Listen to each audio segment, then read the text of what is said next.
Giving a class of over 20 children a whole bunch of noisy musical instruments can be scary if you're the one in charge of keeping them all under control. To keep things from becoming chaotic, place all the instruments in the middle of the room and ask the children to sit in a circle around them. The instruments should be grouped into sections. You can do this according to how they make their sound. So is the sound made by the metal, or the skin, or the wooden part of the instrument. You then split the class into groups and ask each group to choose an instrument from one of the instrument groups that you have set.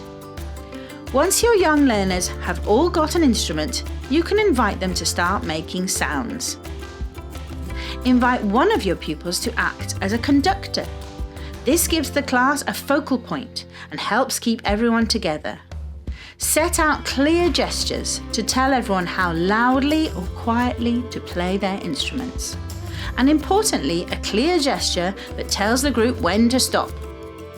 This exercise helps pupils develop the skills of listening and of working together. A great extension task at this point is to ask pupils to work in small groups, with the task of composing a piece of music of their own.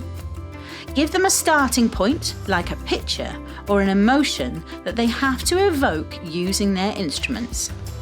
Break the task down by asking them to consider one of the musical elements at a time.